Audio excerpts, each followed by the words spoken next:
Amém. Louvado seja o nome de Jesus. Eu saúdo a todos nessa noite com a graça e a paz do Senhor Jesus Cristo.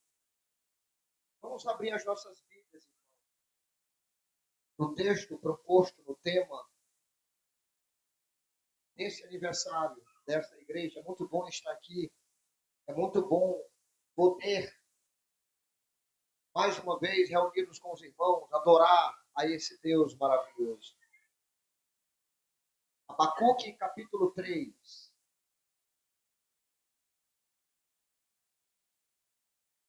Apenas o versículo de número 2.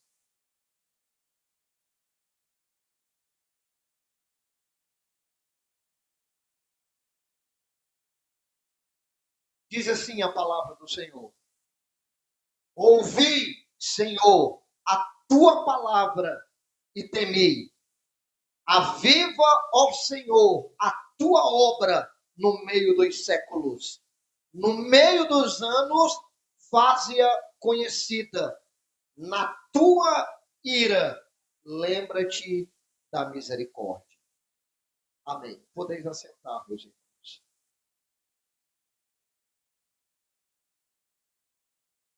Esse tema, irmãos, é muito interessante, porque ele fala de vida e de morte.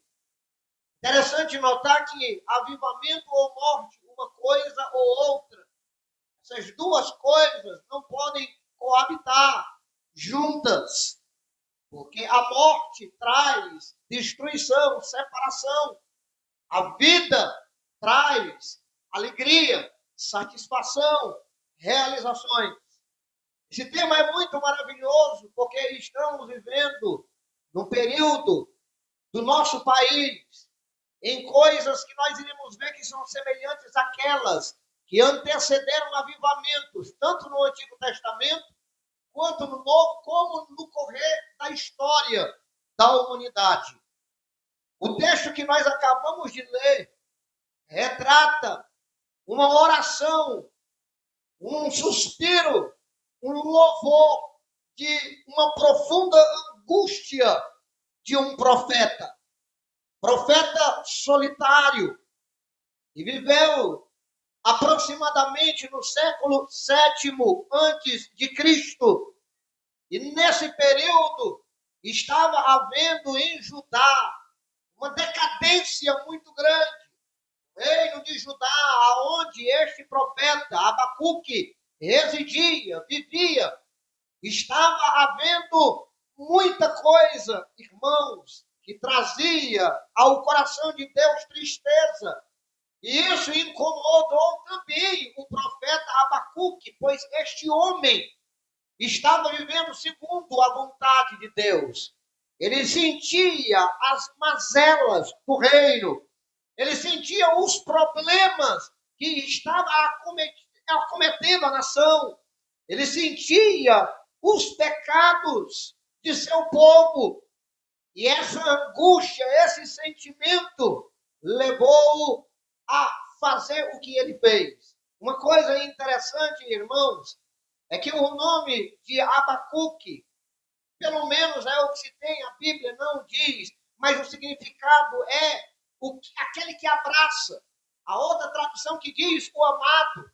Se as duas coisas estiverem de acordo com a origem do seu nome, essas duas coisas estão, irmãos, ligadas uma na outra de forma tão intrínseca que o nosso Deus, através dele, fez com que ele não só sentisse, mas fosse levantado para denunciar e proclamar um avivamento no meio daquela situação caótica do reino. Aquele que abraça, reflete o desejo de Deus para com a humanidade, abraçar, acolher, salvar, cuidar. É essa a vontade de Deus para com a humanidade e principalmente com o seu povo, o povo da promessa, o povo da aliança, aquele a quem ele constituiu pelo seu amor. E o nome dele também significa amado, que quer dizer aquele a quem não só apenas Deus ama, mas refletia esse amor a Deus pelo seu povo. Nós vemos na história de Israel que muitos homens sentiram essa angústia, essa dor, e se aproximaram de Deus e receberam de Deus, irmãos, as revelações dos desastres que seriam a nação de Israel quando se afastara de sua lei, dos seus mandamentos e de sua vontade.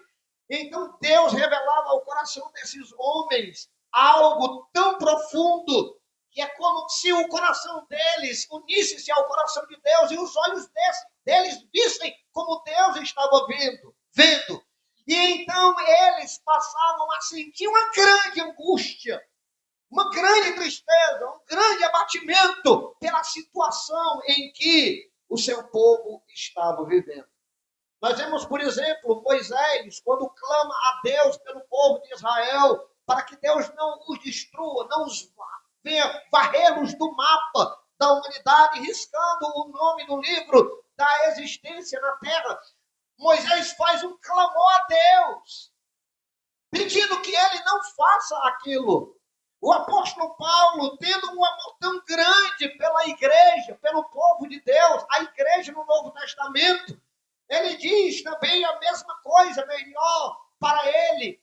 Ele gostaria muito de morrer, partir e estar com Cristo, mas ele disse, eu prefiro ficar, para que eu possa então salvar ainda alguns. Note, a vida neste mundo é tão sofrida, tão perseguida, tão ruim, quando se fala de Deus ou de Cristo, irmãos. Mas o apóstolo Paulo, mesmo assim, disse, eu prefiro ficar aqui e passar por tudo isso, mas conseguir salvar alguns da minha nação.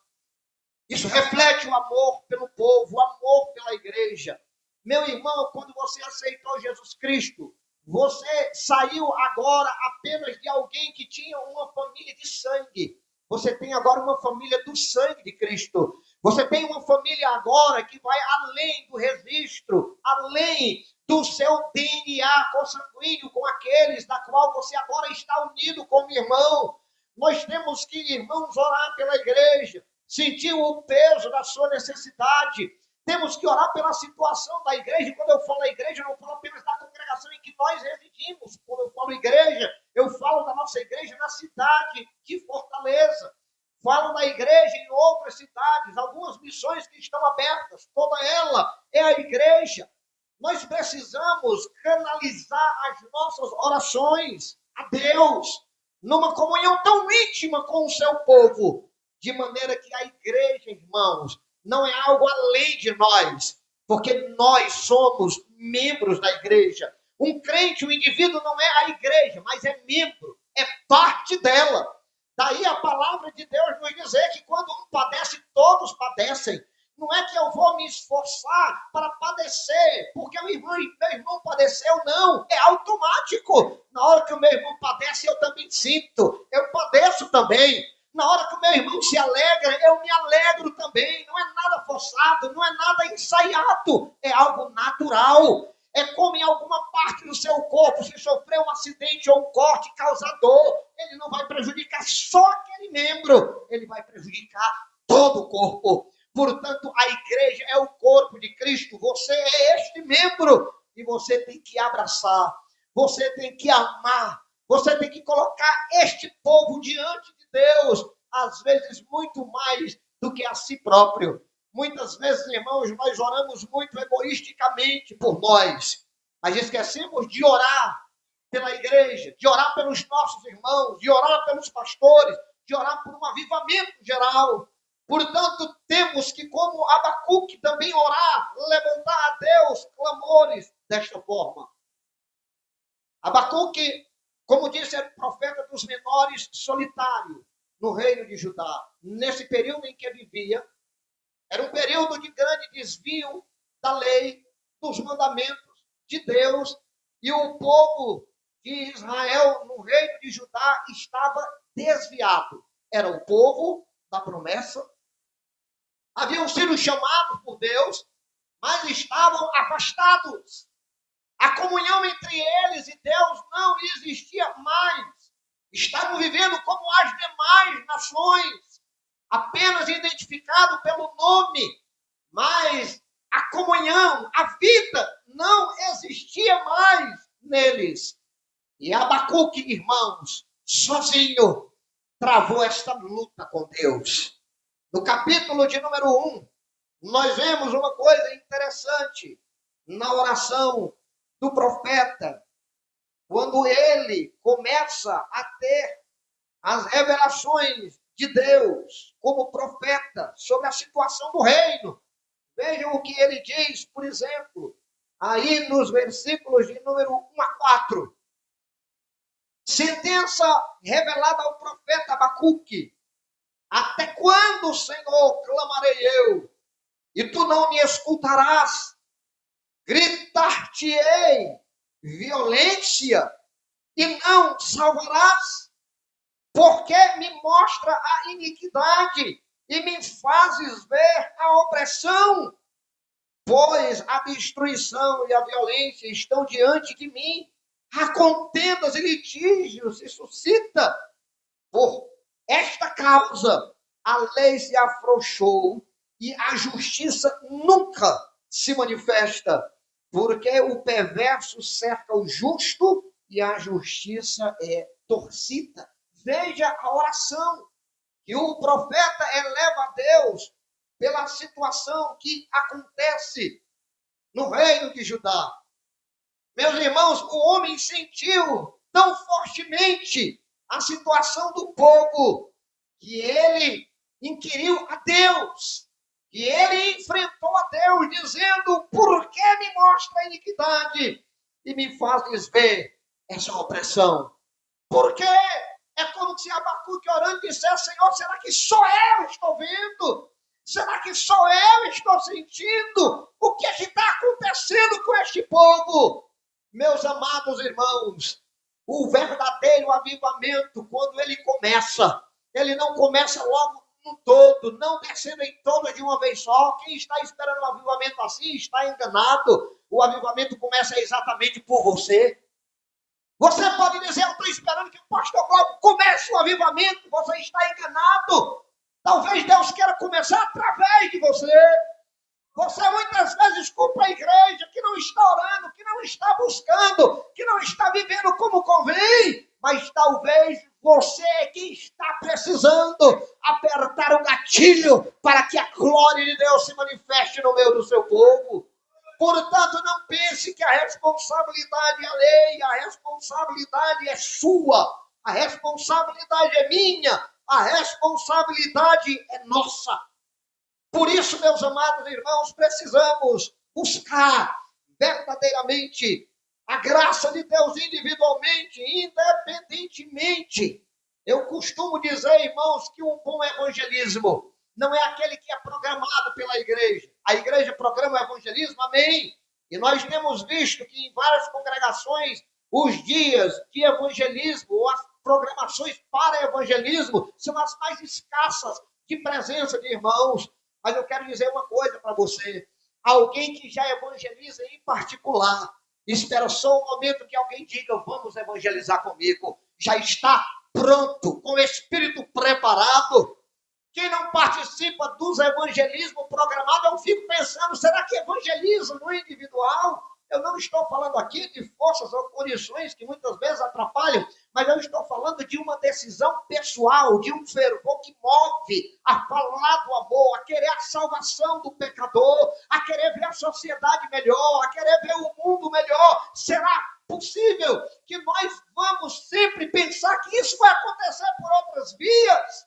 O mundo espera da ONU, o mundo espera, irmãos, de reuniões governamentais, o mundo espera por políticos, o mundo espera por homens que se levantem para fazer alguma coisa. Mas nessa noite eu quero dizer: quem pode fazer alguma coisa é Deus, e Ele quer fazer através de você, através da igreja.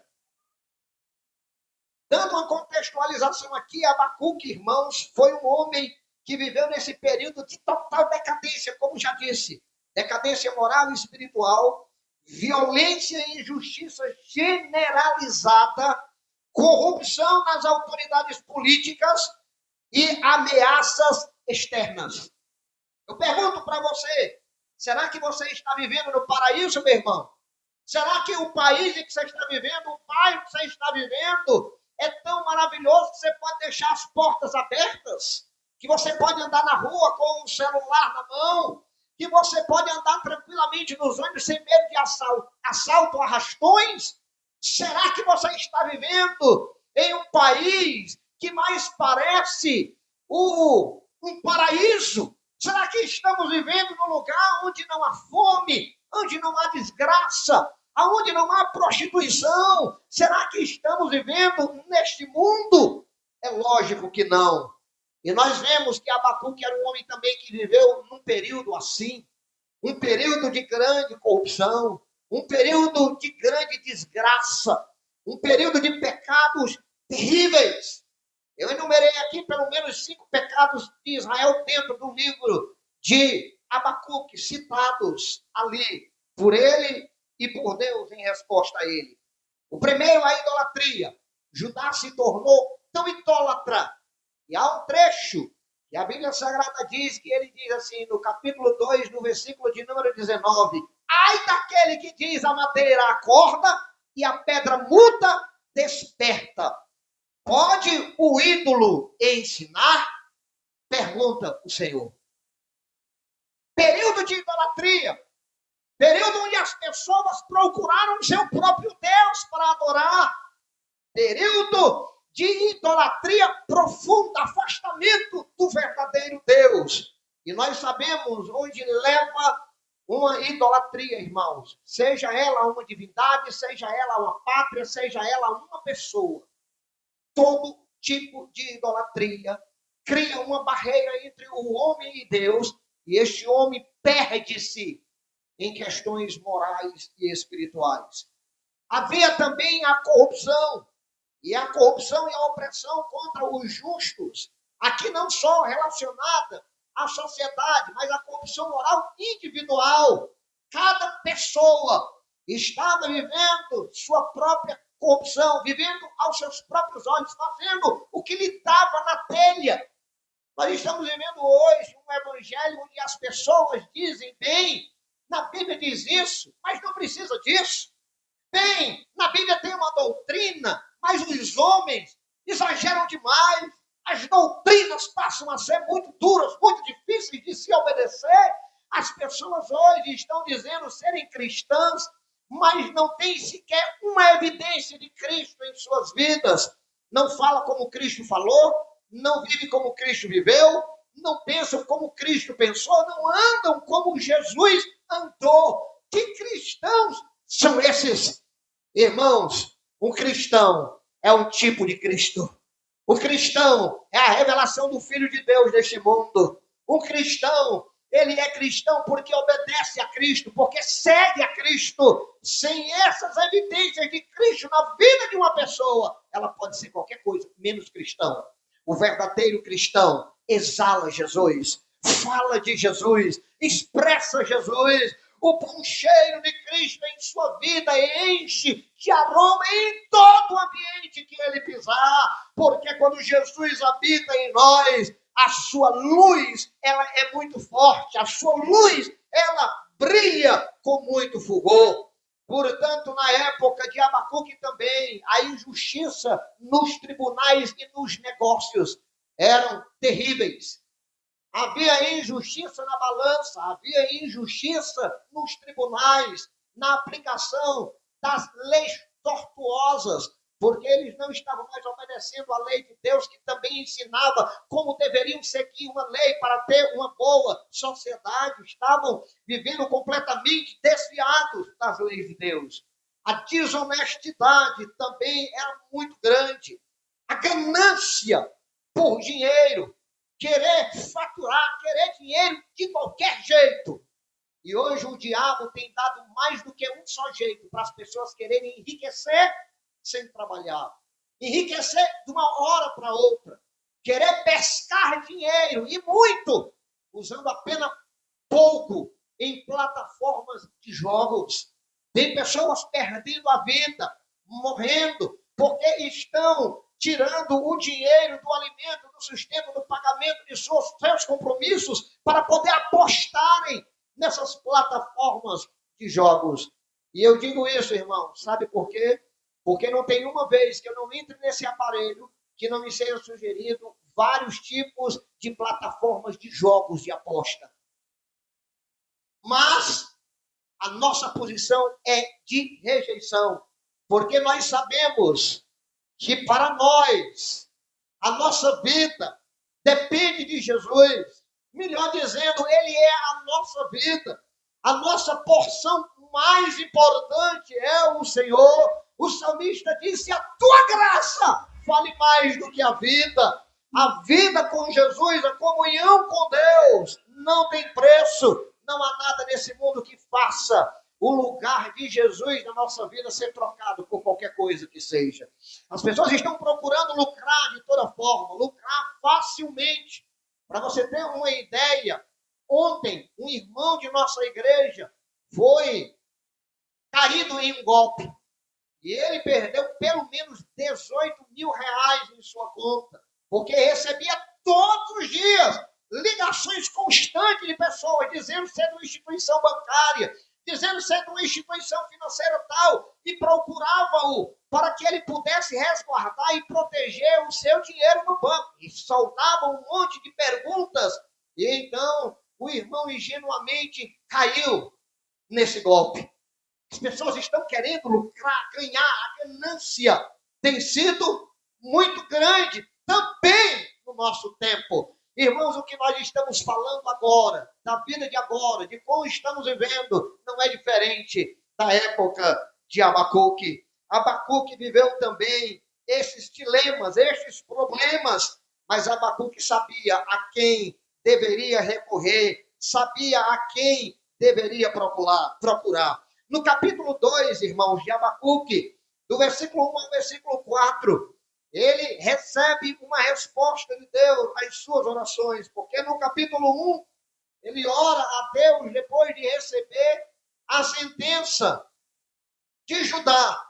Ele ficou muito preocupado, assim como Moisés também ficou quando Deus disse que o povo merecia ser punido pelos seus pecados de idolatria.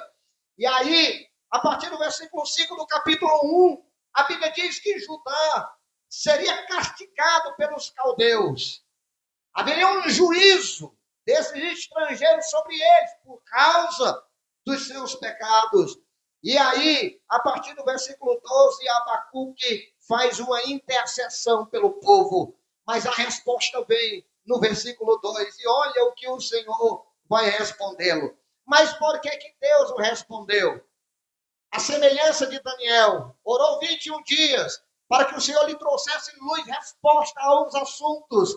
E ele ficou ali orando e jejuando até que o Senhor lhe respondesse. Depois que tudo deu certo e a resposta veio, o anjo disse: eu fui enviado desde o primeiro momento em que tu se propôs a orar e jejuar. Ou seja, não era nem para Daniel ter demorado a orar, nem ter demorado a jejuar, porque a resposta já ia vir. Mas aconteceu uma barreira, porque para o verdadeiro cristão nesse mundo nada é fácil, tudo tem um preço. Existe um sacrifício a pagar, meus irmãos. E a Bíblia Sagrada também nos diz isso. E Daniel orou, e a Bíblia diz que o anjo foi enviado a ele depois de 3 semanas, 21 dias, orando, jejuando e esperando a resposta divina. Perseverou, continuou orando, mesmo não vindo no primeiro dia, no segundo dia, no terceiro dia, mas ele continuou orando. E no versículo 1 do capítulo 2 de Abacuque, veja o que ele diz: por-me-ei na minha torre de vigia. Aonde é a sua torre de vigia? Aonde ela está? Você está se pondo nela sobre assuntos importantes de que nós, a igreja, estamos precisando? Ele continua: colocar-me-ei sobre a fortaleza e vigiarei para ver o que Deus me dirá e que resposta eu terei da minha queixa. Interessante que até Fortaleza ele fala. Estamos aqui na cidade de Fortaleza, irmãos. Ponha-se em Fortaleza. Ponha-se sobre a fortaleza. E vigie. E clame. E espere até receber de Deus a resposta. Verso 2. O Senhor me respondeu e disse: escreve a visão. Veja aí, irmãos. Você está tendo a visão? Você pegou a visão do que Deus tem te falado durante toda a sua vida de crente? Ou será que você já perdeu a visão? Qual é a tua visão da obra? Qual é a tua visão sobre o reino de Deus? E então o Senhor me respondeu e disse: escreve a visão, grava sobre tábuas, para que possa ler até o que passa correndo ou apressado. Porque a visão ainda está para se cumprir no tempo determinado, ou seja, não é no teu tempo, Abacuque. Tu está sofrendo, tu está padecendo, tu está gemendo, tu está jejuando, tu está orando, tu está chorando, tu está se queixando, mas o tempo não é teu, o tempo é de Deus. E eu digo uma coisa para vocês, irmãos, em relação ao avivamento, sabia que o tempo de Deus mandar já passou faz tempo, porque Deus quer. Deus deseja, Ele espera que nós estejamos prontos para este avivamento. E aí, no versículo de número 3, ainda, ele diz: e não se tardará, espera-o, porque certamente virá e não tardará. Eis, o soberbo, sua alma não é reta nele, mas o justo viverá pela sua fé. Pela sua, não pela do seu irmão. Pela sua, não pela da igreja. Pela sua, não pela do pastor. Pela sua, não pela da sua esposa. Não pelo do seu esposo. Não pelo dos seus filhos ou pais. Pela sua fé. Essa é uma das únicas citações que coloca fé no Antigo Testamento. Não sei se vocês já perceberam. Mas no Antigo Testamento não havia uma fé como essa. Quando a Bíblia fala da fé de Abraão, fala no Novo Testamento, mas no Antigo não aparece. Mas aqui a Bíblia fala de o justo viver pela fé. E essa citação é feita pelo apóstolo Paulo em suas cartas. O justo viverá pela fé. Portanto, meus irmãos, a resposta de Deus vem aquele que persevera, aquele que ora, aquele que não desanima, apesar de motivos ter para isso. Aquele que persevera nas dificuldades, num cenário completamente oposto. Interessante que a Bíblia fala, irmãos, de você saudar até o seu inimigo. Lógico que não é com a paz do Senhor, mas dá bom dia, boa tarde, boa noite, é uma saudação de educação, de sociabilidade. E nós precisamos disso fazer. Jesus disse que aqueles que saudarem só os seus irmãos, o que estão fazendo demais. A Bíblia Sagrada costuma a nos deixar algo desse tipo, para que nós possamos meditar, refletir, irmãos, que nós precisamos estar abertos para Deus e para com o mundo, caindo na graça, para que possamos levar a eles a mensagem de salvação. Uma oração perseverante traz a resposta de Deus. E a resposta que Abacuque queria era essa: que o Senhor trouxesse uma conversão ao povo de Judá, uma transformação, uma mudança, que eles voltassem à lei, voltassem para Deus, se arrependessem dos seus pecados, deixassem seus maus caminhos. Essa era a oração que ele fez no capítulo 2. Um povo que estava desviado, vivendo em pecados terríveis.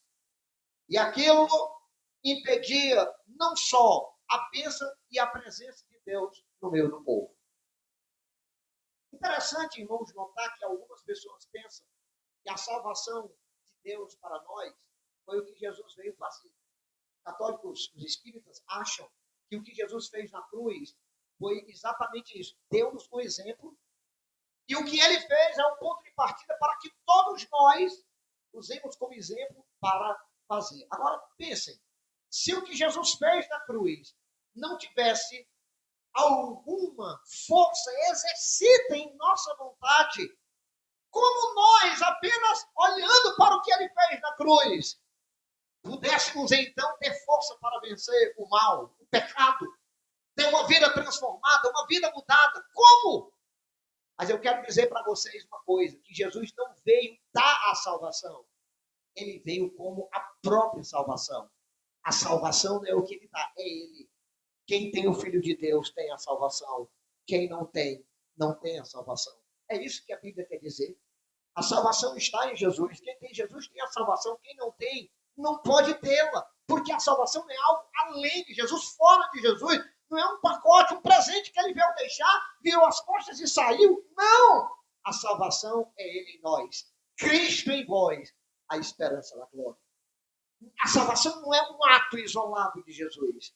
A salvação é ele. Ele é o Salvador e ele é a própria salvação. E no texto do capítulo 3 que nós lemos, a oração de Abacuque, final, para concluir o seu livro, foi esse, irmãos, que nós lemos no versículo 2. E olha a expressão de Abacuque para Deus. Ouvi, Senhor, a tua palavra. Não há avivamento sem palavra. Não há avivamento sem obediência à palavra. Não há avivamento sem santificação.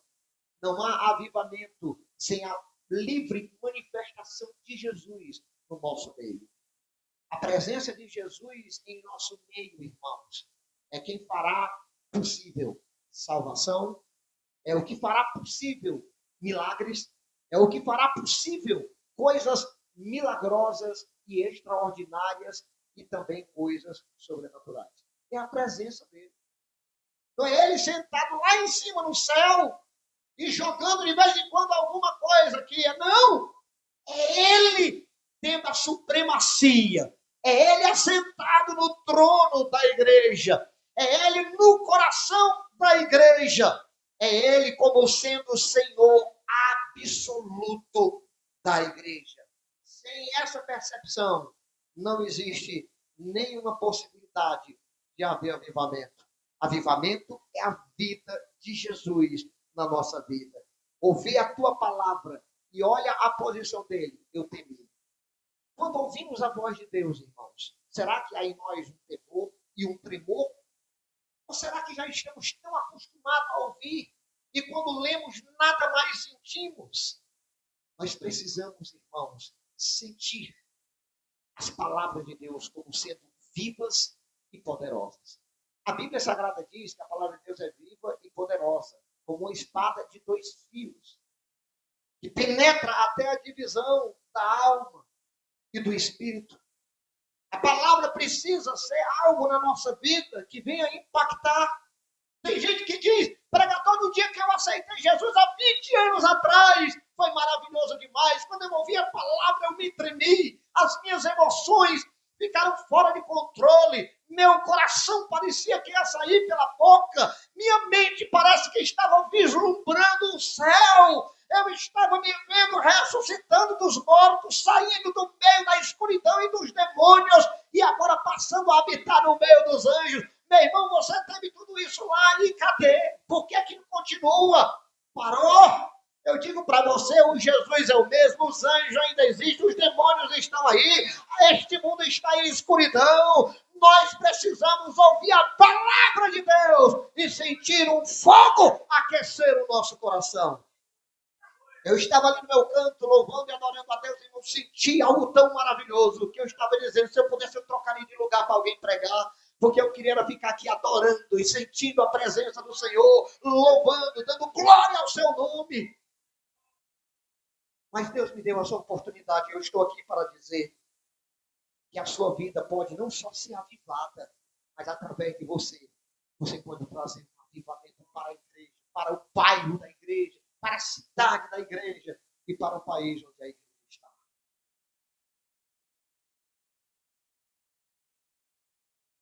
Interessante que quando Abacuque termina a sua oração, ele conclui com algo maravilhoso. Mas antes de chegar lá, eu gostaria só de voltar e dar uma adenda a uma coisa que eu deveria ter falado e não falei, no capítulo 2, no versículo de número 3. Ele diz assim, irmãos, porque a visão ainda está para cumprir-se no tempo determinado. O que Deus estava falando aqui, irmão, de visão e do que iria acontecer para o bem, não só de Judá, mas de todo Israel, era o avivamento que ia acontecer por Jesus Cristo. Quando ele morresse, ressuscitasse, fosse para o céu e mandasse o Espírito Santo. Ali começaria esse tamanho avivamento da qual Abacuque desejava tanto. Mas também seria um avivamento e uma mudança que poderia cumprir-se. Mas, infelizmente, Abacuque não viveu o suficiente para ver o reino de Judá transformado, mudado, perdoado. Mas interessante que ele ainda diz assim: mas se apressa para o fim e não falhará. Se tardar, espera-o, porque certamente virá e não tardará. Ele está falando aqui desse avivamento, desse desejo que Abacuque tinha de ver a nação mudada. Esse avivamento, essa transformação viria. Há alguns que dizem que essa profecia se cumpriu com o derramamento do Espírito Santo no dia de Pentecostes.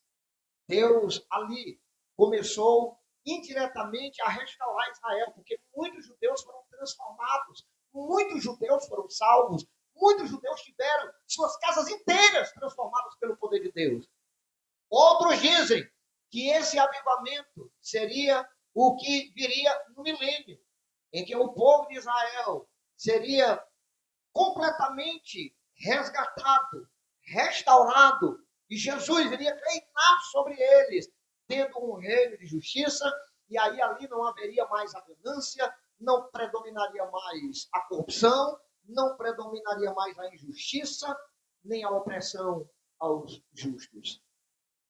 Mas seja de uma forma ou de outra, o que Abacuque quer nos passar é que só um avivamento pode resolver o problema da igreja e deste mundo mal. Só o avivamento. Sem o avivamento, a morte predomina. Mas quando o avivamento chega, a morte parte em retirada. Quando Jesus aparecia diante de um morto, meus amados irmãos, a morte não tinha escolha. Quando Jesus dizia, levanta-te, o morto se levantava. Quando Jesus voltar, apenas uma palavra que ele disser, pelo brado da sua voz, muitos que estão na sepultura ouvirão e se levantarão.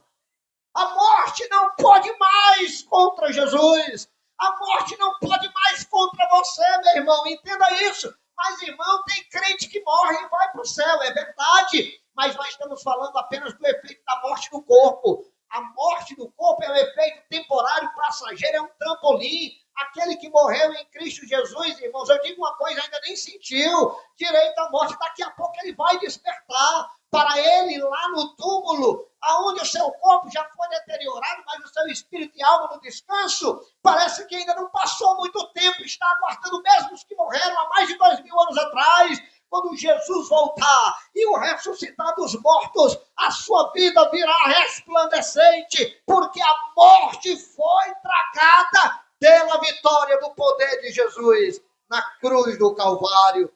A morte morreu. O poder da morte não é mais para Jesus nem para a igreja, porque a palavra final é de Deus, e a palavra de Deus é de avivar, é de levantar os mortos, é de dar vida e vida com abundância, é de ressuscitar o morto espiritual também, que está morto fisicamente. Daqueles que enterram mortos, Jesus quer ressuscitar antes que ele seja o próximo a ser enterrado. Aquele jovem que chegou para Jesus e disse, Senhor, deixa eu te seguir só depois que eu receber a herança do meu pai. Jesus disse, deixa os mortos enterrarem seus mortos. Meus amados irmãos, Jesus quer ressuscitar os mortos que ainda não morreram fisicamente, mas espiritualmente estão mortos, distantes de Jesus. Jesus tem vida para o espírito, Jesus tem vida para o corpo.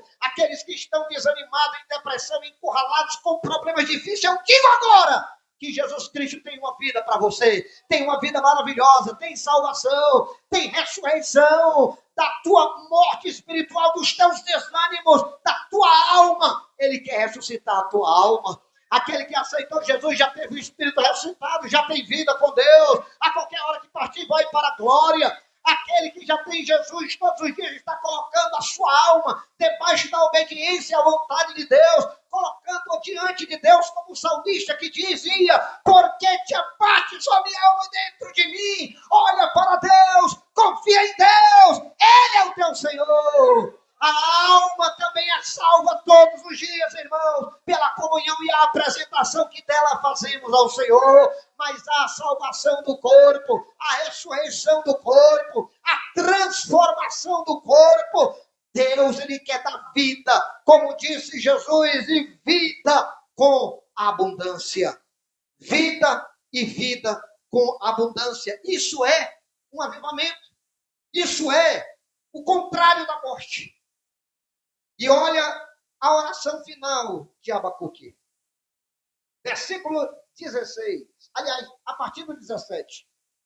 Ainda que a figueira não floresça, nem haja fruto na vide, o produto da oliveira minta, e os campos não produzam mantimento.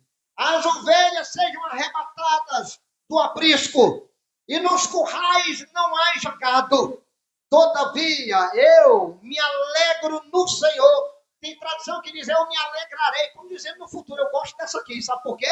Porque é na hora do problema. Não é depois que passa, não. Tem gente que passa perto, já sabe murmurar. Aí, quando a bênção vem, quando acontece a melhoria, aí ele começa a dizer, graças a Deus, que Deus me ajudou. Mas na hora, não se alegrou. Mas a Bíblia Sagrada diz aqui, irmãos, todavia eu me alegro. Não é me alegrarei, e nem estive alegre, não. Eu me alegro, é no presente.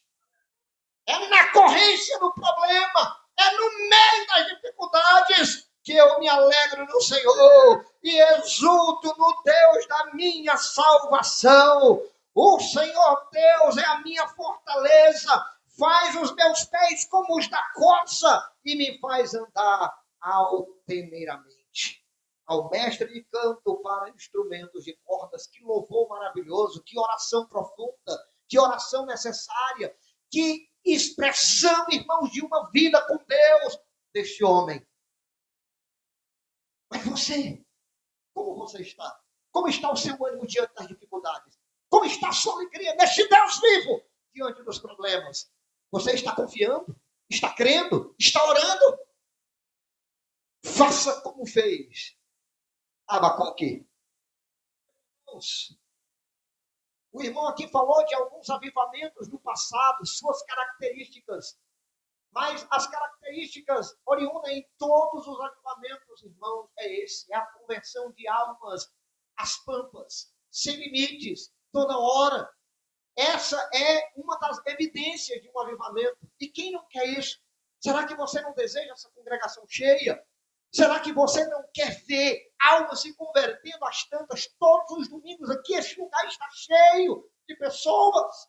Aí você diz, irmão, mas está muito difícil, os homens estão mais incrédulos, está tendo muita mentira, muitos problemas. Eu digo para vocês, Jesus é maior do que os problemas. Onde superabundou o pecado, onde abundou o pecado, superabundou a graça de Deus. Aonde as trevas pairam, quando a luz acende, elas vão embora. Clame por Jesus, Ele é a luz do mundo. Quando Ele tomar as rédeas, quando Ele assentar no seu trono, quando Ele começar a operar como Ele quer, aí, meus irmãos, nós vamos estar com esses lugares cheios de almas transformadas. A gente fica pensando, às vezes, como é que pode existir tantas denominações por aí, que alugam galpões, tão cheios de pessoas, não sei o quê. Mas me diga uma coisa, essas pessoas foram transformadas, abandonaram o vício, a prostituição, o adultério, abandonaram a mentira, abandonaram a cachaça, abandonaram os palavrões. Se você disser, não, elas continuam do mesmo jeito, mas que bom que está indo para a igreja. Eu digo, eu não sei se isso é bom, porque o bom mesmo é ir e ter uma nova vida. Porque está dentro de quatro paredes não garante salvação. E está com o nome arrolado no livro da igreja de batismo não garante a salvação. O que garante a salvação é uma experiência pessoal com Jesus. O que garante a comunhão com Deus é a obediência à sua palavra. Eu gostaria de encerrar a minha participação, irmãos, dando apenas algumas notícias importantes de um dos avivamentos que, para mim, eu considero o mais belo, o mais tocante. Faz 2 semanas, irmãos, que eu escuto, que eu leio, que eu ouço vídeos, que eu ouço historiadores falando desse avivamento. O avivamento no país de Gales. Quem não leu ainda, leia. Quem não ouviu nada, procure ouvir. Procure ver o que aconteceu neste lugar.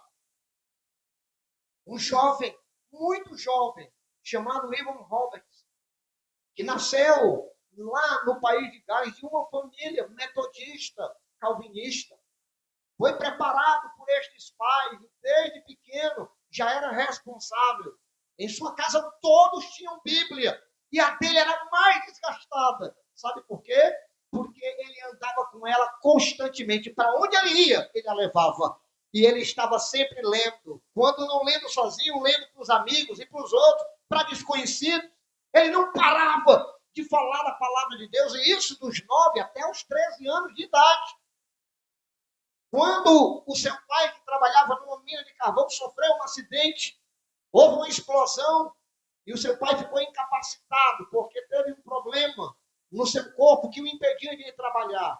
E ele ia no lugar dele, para garantir o sustento da família. Ele, muito jovem, um garoto, adolescente ainda, ia trabalhar nas minas. E sabe o que ele fazia nas horas de descanso ou da refeição, no intervalo? Ele assentava-se próximo dos mineradores, irmãos, dos homens que trabalhavam nas minas, e ele começava a pregar, abria a Bíblia e começava a ensinar. E eu ouvindo sobre ele, eu me lembrei de Jesus com 12 anos ensinando aos doutores da lei. Ele apenas um garoto, os homens olhavam para ele, queriam zombar, mas respeitavam o que ele falava. E ele pregava o evangelho ali para aqueles homens dentro das minas. Aos 13 anos de idade, ele teve, irmãos, seu primeiro encontro verdadeiro e real com Jesus. Note, a influência de seus pais era tão grande que ele já se sentia crente, salvo, na responsabilidade de falar do amor de Deus. Então, como Wesley, que ainda pastor, não tinha certeza da sua salvação, mas no encontro pessoal com Jesus, tudo mudou na sua vida para melhor. E aos 13 anos de idade, irmãos, ele encontrou Jesus, e uma das frases que mais norteou toda a sua vida foi uma frase que veio à sua mente. Ele dizia: o que Jesus faria se estivesse no meu lugar? Ele aceitou Jesus e foi para casa com essa frase na cabeça. O que Jesus faria? Ou seja, ele disse: eu agora estou tentando assumir o lugar de Jesus. O que é que Jesus faria se fosse eu? E aquele jovem continuou a sua vida. Em 1903, irmãos, esse jovem foi a uma igreja chamada Moriá, a igreja em que ele frequentava, e ele, nesse dia, foi para pregar a palavra de Deus. Quando ele estava lá, ele disse essas palavras, entre aspas. Ele disse: levantei minhas mãos para o céu, na hora do culto, e senti tocar em labaredas de fogo. Que experiência gloriosa.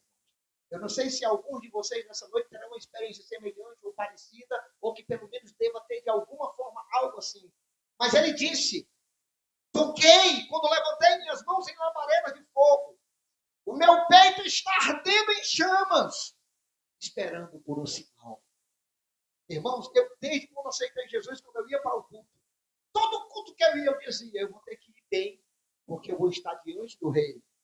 Quando eu vou chegar lá,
começou a citar palavras como: dobra-me, Senhor. E essas palavras tocaram profundamente a Ivan Robert. E essas coisas foram somando a sua vida para se tornar no futuro o que ele se tornou, um jovem líder de um movimento que salvou praticamente muita gente do país em que ele residia. Um certo amigo dele chamado Sidney, uma certa vez, estava com ele, com Ivan, e compartilhou com ele isso. Ele disse para ele, naquele momento, ele disse: Ivan, eu tive uma visão, e a minha visão era que saía uma mão da lua e tocava e abraçava todo o país de Gales, toda a nossa nação. E aquilo dali, irmãos, impactou ele profundamente. A visão que ele teve fez com que Ivan se sentisse mais fortalecido em ir adiante na busca de um avivamento. Era como se ele sentisse que Deus também estava falando através de outras pessoas. E no dia 31 de outubro, Ivan deu início às reuniões que foi o ponto de partida para o avivamento de Gales. Essas reuniões, irmãos,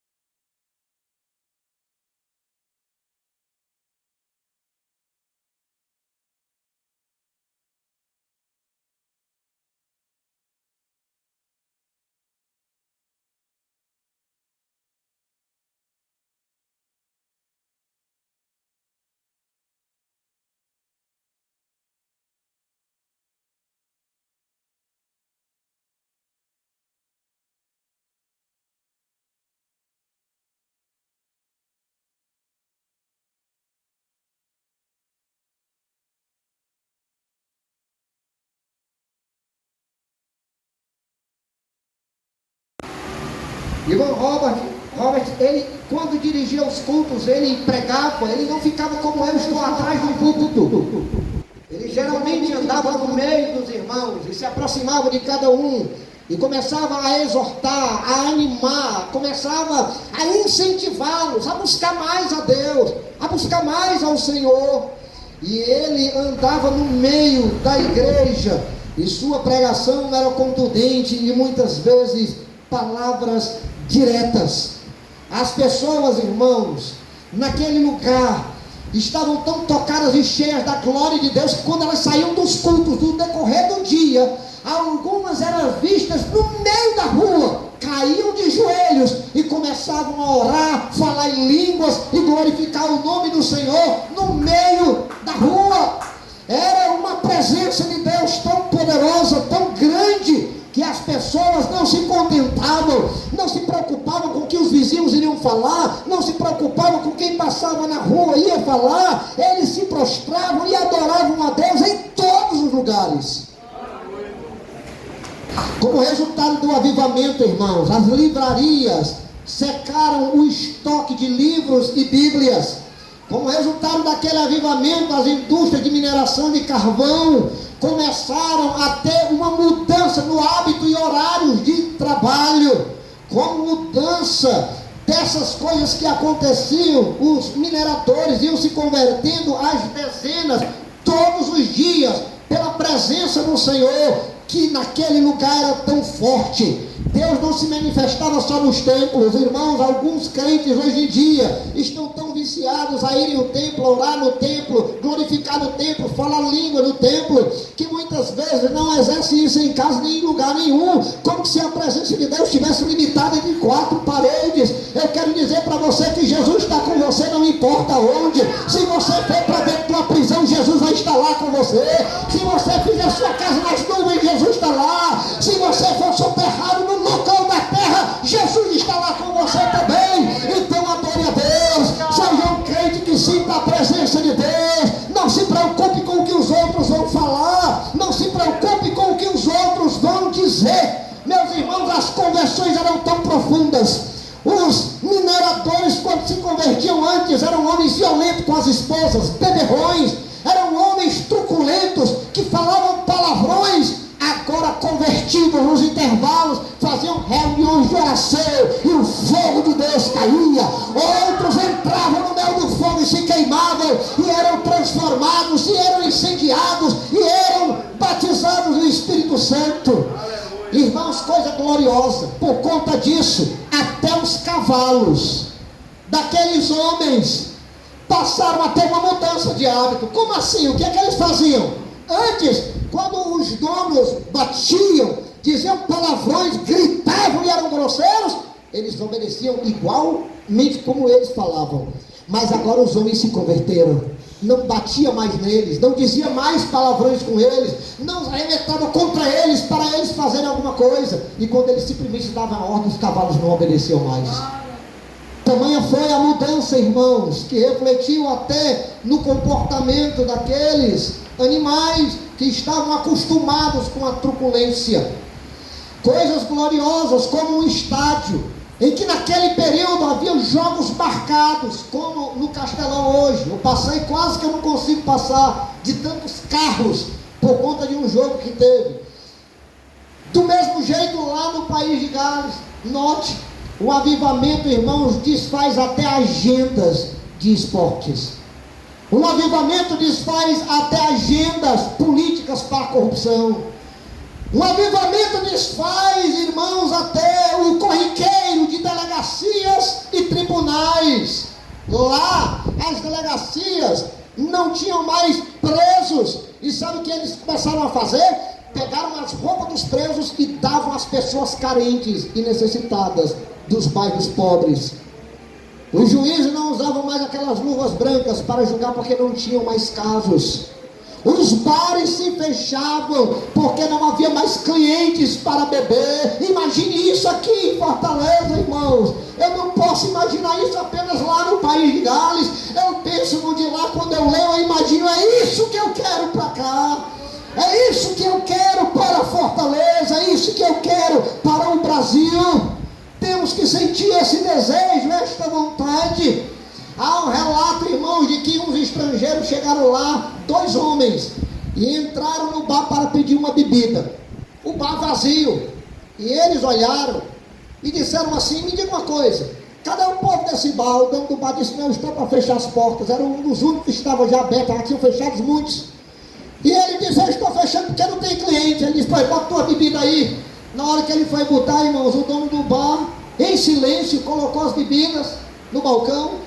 Eles olharam para as bebidas, e eu vou dizer uma coisa para você, não conta um relato que tinha nenhum crime por perto, era só a presença de Deus naquele lugar, que encheu aquele lugar. Os homens olharam para a bebida e não conseguiram beber, deixaram as bebidas, viraram as costas e foram embora. Quando a presença de Deus se manifesta, irmãos, coisas gloriosas acontecem. Você é crente?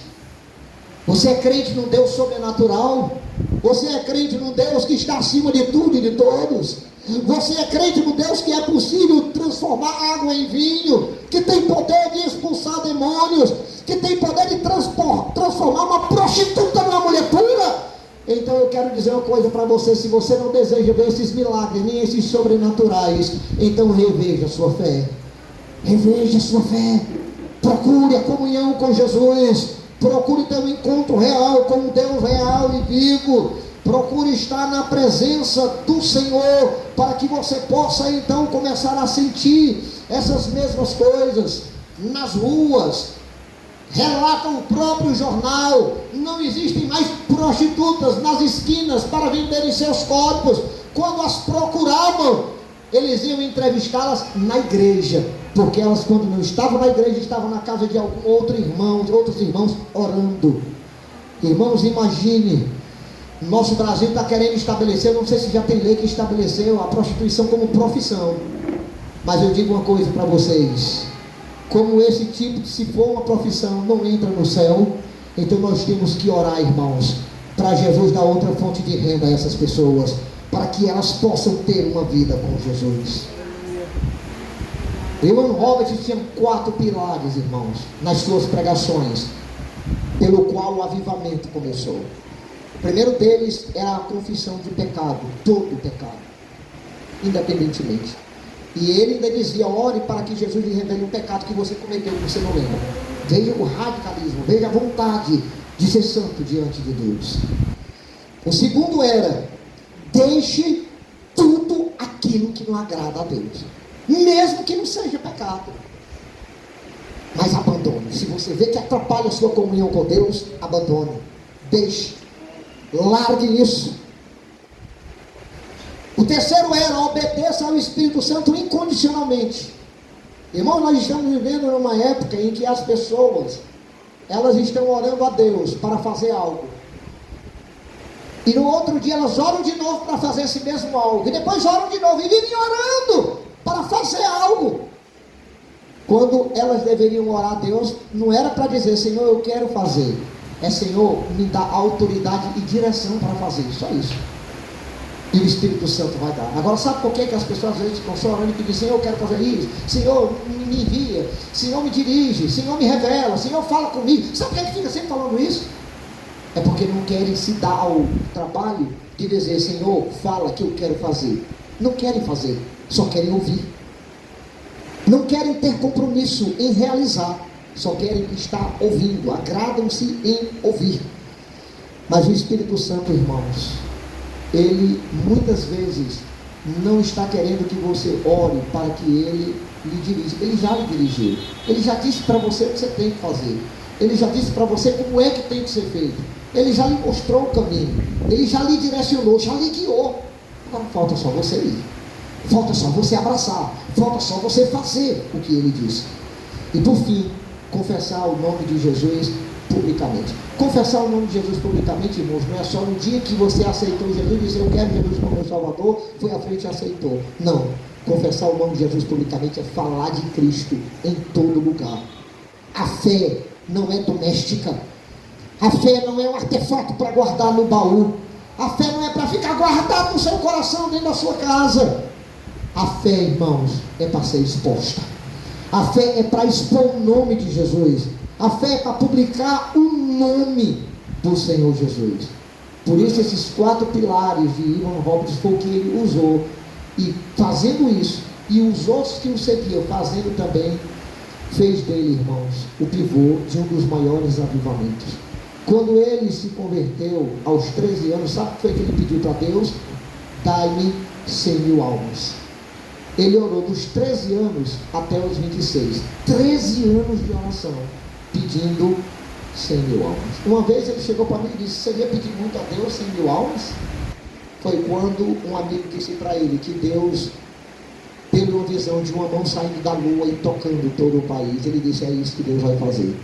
E continuou firme, até que Deus explodiu aquele pequeno lugarejo, irmãos, e grandes coisas aconteceram. Às vezes nós lamentamos: a nossa igreja é tão pequena, nosso povo é tão pequeno.